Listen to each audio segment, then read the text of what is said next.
The Central Bureau of Investigation has at last arrested the former RG Hospital principal Sandip Ghosh on charges of financial misconduct.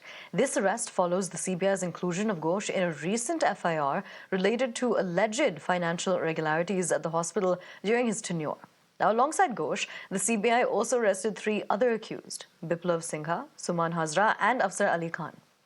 The charges against them include criminal conspiracy, cheating, dishonesty, and violations of Section 7 of the Prevention of Corruption Act. Now, Ghosh had served as principal of RG Medical College and Hospital from February 2021 to September 2023. Although he was officially transferred in October of 2023, he returned to his position at the hospital about a month later. Ghosh had been under questioning by the CBI for 15 days at their Salt Lake office regarding the rape and murder case, and he was later transferred to the CBI's Nizam Palace office in Kolkata, where he was formally arrested. দেখুন, এই গ্রেপ্তারি বহু কাঙ্ক্ষিত গ্রেপ্তারি ছিল, কিন্তু আমি যেটা আগেই আশঙ্কা প্রকাশ করেছিলাম যে খুনের মামলায় ইনি গ্রেপ্তার হবেন কিনা জানি না, কিন্তু করাপশনের মামলায় অবশ্যই ইনি গ্রেপ্তার হবেন, এবং সেটাই দেখা গেল। করাপশনের মামলায় ডক্টর সন্দীপ ঘোষ গ্রেপ্তার হয়েছে। কিন্তু যাই হোক, নাইমামার থেকে কারামামা হলো। গ্রেপ্তারিটা খুব দরকার ছিল, বাংলার মানুষের কাঙ্ক্ষিত গ্রেপ্তারি।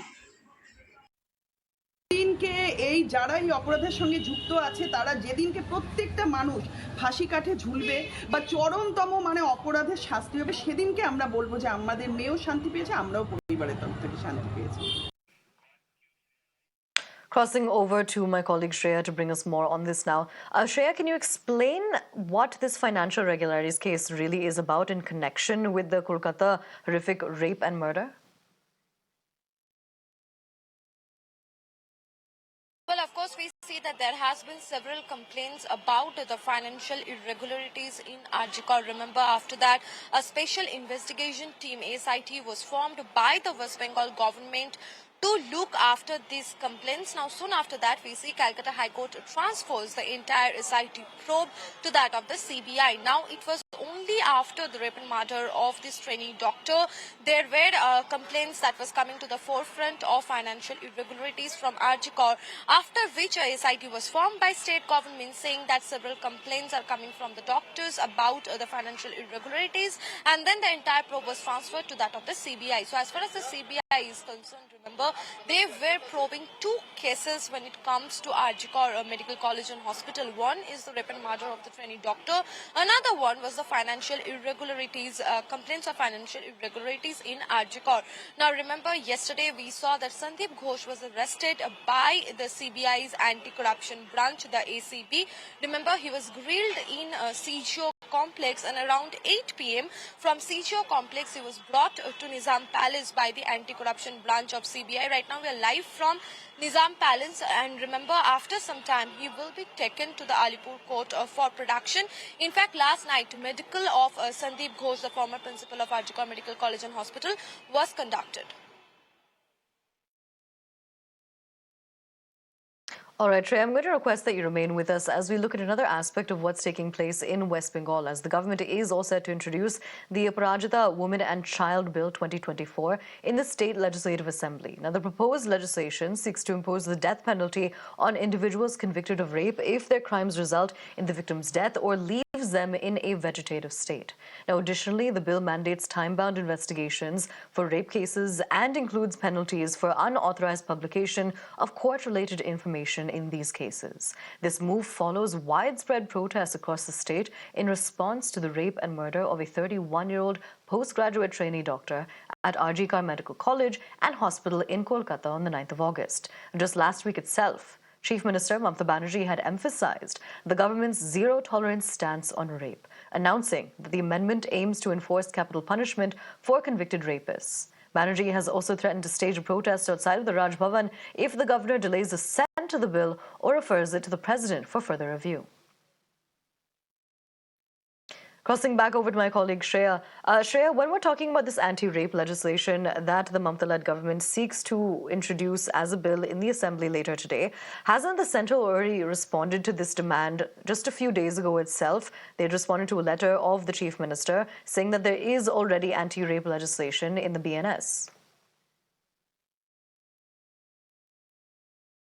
Well, of course, course, we see a special two-day session has been called by the West Bengal Assembly to pass this new bill, the Aparajita Women and Child Bill. Remember, this bill is talking about the capital punishment that is to be given to the accused in rape and murder cases. Remember, before this, we have seen Chief Minister Mamata Banerjee talking about a strict legislation that should be in place so that such heinous crime can be avoided. Remember, Chief Minister Mamata Banerjee so far have written 2 letters to that of the Prime Minister. In both the letters, we see Chief Minister Mamata Banerjee very interestingly gives us statistics as to how many rape and murder cases is happening in the country daily. She also says that a strict legislation and a capital punishment is the only solution. Remember, after the Arjikar incident, we saw Chief Minister Mamata Banerjee have herself hit the street in protest in the Arjikar incident. She was demanding a quick solve of the case from the CBI. She was also talking about capital punishment. So when it comes to the state, time and again they have been talking about capital punishment. Now, while addressing the crowd from the TMCP Foundation Day event, we saw Chief Minister Mamata Banerjee say that a bill will be brought in West Bengal Assembly that gives capital punishment to the accused in rape and murder cases. And she says that after the bill is brought in the assembly, after it is moved, it will be sent to the governor for his signature. Now, she says that if the governor does not sign that bill, in that case, Mamata Banerjee will sit outside Raj Bhavan for an indefinite period of time in strike because the governor has to sign the bill. So, of course, we see that it is the state which is talking about capital punishment and strict legislation. But remember, as far as the central is concerned, both the letters of Mamata Banerjee was replied by the Women and Child Development Minister.